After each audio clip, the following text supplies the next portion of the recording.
Mi nombre es José María Pérez y soy ingeniero preventa en Entrás para el sur de Europa. Estamos hoy aquí para hablar de el tema de ya vivo en la nube y qué hago ahora. Mi recomendación va a ser una sola palabra, pero lo voy a decir muchas veces. Cifrado, cifrado, cifrado. Permitidme que comparta una presentación. Como decía, cifrado, cifrado, cifrado, pero no de cualquier manera, sino siguiendo las buenas prácticas en este área. Concretamente, la empresa independiente Forrester elabora todos los años un informe sobre las buenas prácticas en este caso, del cifrado en un entorno IT y concretamente en el entorno cloud, que es lo que hoy queríamos comentar. Hay 3 puntos a tener en cuenta según este informe. El primero es que no es buena idea subirse a la nube sin cifrado. Evidentemente, este punto lo deberíamos haber tenido en cuenta antes de subir al cloud. Pero si nos encontramos en una situación en la que ya hemos subido y no hemos incluido ninguna de estas prácticas, pues una recomendación sería incluirlas lo antes posible. ¿Qué pasa? Que en muchas ocasiones, pues esto no es tan fácil como parece, porque lo primero que tenemos que tener en cuenta es qué información es la que yo quiero cifrar, ¿no? La buena noticia es que no tenemos que cifrar toda la información que subimos al cloud. La mala es que tenemos que hacer un trabajo de investigación sobre cuál es la información que tenemos que cifrar. Esta va a ser la información que se conoce como información personal identificativa. Es la que protege tanto la GDPR y otras normativas y que identifica al usuario, ¿no? Hablando de normativas, lo que ocurre con el cifrado es que es un arma, podríamos decir, de doble filo, porque es algo muy interesante, muy útil, pero en muchas ocasiones y debido a las certificaciones no es opcional. Es decir, cuando trabajamos bajo una normativa de PCI DSS, pues estamos obligados como entidad a añadir cifrado a los datos de los usuarios, ¿no? Otro punto importante, según este informe, es separar las claves de cifrado de los datos. Esto puede parecer de sentido común, pero la práctica nos dice que no es así. Es decir, si yo protejo las claves de cifrado junto con los datos, sería lo mismo que si la llave de acceso, la llave de la puerta de mi casa, la guardase debajo del felpudo, ¿no? De alguna forma estaría dando pues entrada casi libre o mucho menos seguro, podríamos decir, a mi casa y en este caso a mis datos.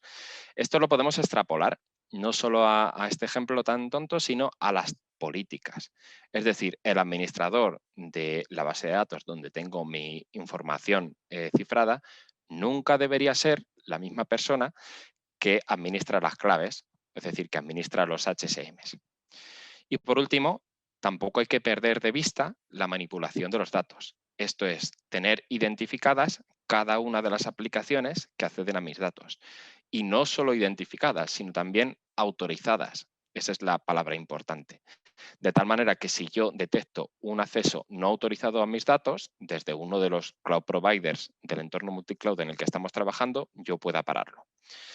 También habría que valorar, pues, incluir ciertas restricciones adicionales, como lo que sería el Role-Based Access Control, tener unos ciertos roles para acceder a los datos, de tal manera que ganamos en granularidad. Y también tecnologías que utilizan muchas aplicaciones para que prevalezca el formato de los datos incluso una vez cifrados. ¿Qué ganamos con ello? Pues que al prevalecer el formato, el uso de los datos por parte de las aplicaciones es mucho más rápido, porque en muchas ocasiones no es necesario ni descifrar. Dichos estos puntos, ¿qué es lo que proponemos desde Entras? La protección de un entorno híbrido, de un entorno con bases de datos, etcétera, etcétera, y también del entorno de lo que estamos hablando aquí hoy, que es un entorno multicloud. Todas estas soluciones de sistemas y de seguridad que estamos viendo en pantalla tienen nombres y apellidos, ¿no? Que todos conocemos y que son las que se pueden ver ahora mismo. Y todas ellas tienen algo en común. No es otra cosa que las claves criptográficas. Vamos a tener claves criptográficas para cifrar la base de datos, para proteger el puesto de usuario, para proteger las sesiones TLS. Y luego, en cuanto al cloud, vamos a tener claves en cada uno de los key store de los proveedores de servicios cloud y no solo en esos key store, sino también en claves para acceder a esos proveedores de servicio cloud. ¿No sería muy buena idea tener un repositorio de confianza para proteger todas esas claves de forma centralizada? Pues eso es exactamente lo que hace un HSM. El HSM va a hacerte punto central para la gestión y protección de estas claves. Pero ojo, porque eso no quiere decir que ese HSM forzosamente tenga que estar on-premise, sino que nosotros tenemos la opción de tener ese mismo HSM, ese mismo repositorio de confianza en el cloud y siempre decidir, y esto es clave, dónde guardamos nuestras claves criptográficas, dónde las protegemos. Me falta hablar de un último elemento en el sistema, en esta estructura de protección de cifrado. Y este no es otro que el KMS o Key Management Server. Va a ser un elemento que se va a comunicar con el HSM y se va a encargar de aplicar políticas a la hora de gestionar las claves.